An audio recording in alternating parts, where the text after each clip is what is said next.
হয় আৰু কিছু সময় পিছতে বৰঝাৰ বিমানবন্দৰত উপস্থিত হ'বহি ভাৰতৰ প্ৰধানমন্ত্ৰী নৰেন্দ্ৰ মোদী। ইতিমধ্যে নৰেন্দ্ৰ মোদীক আদৰিবলৈ বৰঝাৰ বিমানবন্দৰৰ সমীপত অসংখ্য লোকে ভৰি পৰিছে।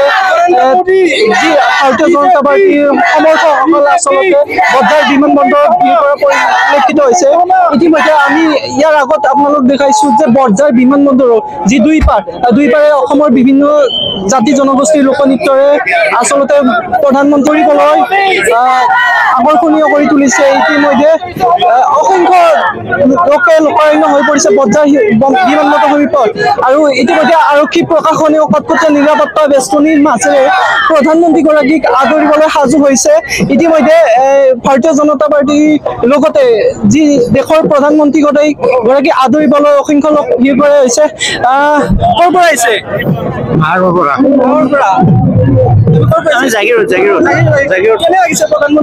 ভাল লাগিছে পৰিৱেশটো।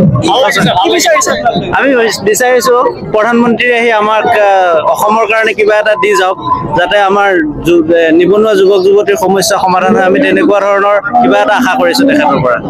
হয়, ইতিমধ্যে তেওঁলোকে জনাইছে যে প্ৰধানমন্ত্ৰীগৰাকীয়ে অসমৰ বাবে এটা ভাল বাৰ্তা দি যাওক। যিহেতু আমাৰ সুধাকণ্ঠ ডক্টৰ ভূপেন হাজৰিকাৰ যি জন্ম শতবাৰ্ষিকী উদযাপনৰ কাৰ্যসূচীত অংশগ্ৰহণ কৰিব, লগতে তেওঁ অসমৰ কেইবাটাও কাৰ্যসূচীত অংশগ্ৰহণ কৰিব। আমি শৰাইঘাটৰ পৰা আহিছো, জালুকবাৰী সমষ্টিৰ। ভালে লাগিছে আৰু প্ৰধানমন্ত্ৰী ডাঙৰীয়া আমি অসমৰ মাতৃভূমিলৈ স্বাগতম জনাইছো।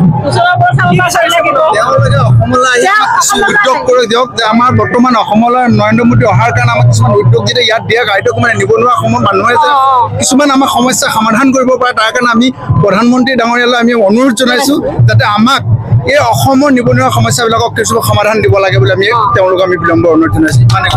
হয়, প্ৰধানমন্ত্ৰীগৰাকীলৈ তেওঁলোকে বিভিন্ন ধৰণৰ আশাৰ ৰেঙনি দেখিছে। যিহেতু প্ৰধানমন্ত্ৰীগৰাকী কিছু সময় পিছতে অসমৰ ভূমিত পদাৰ্পণ কৰিব।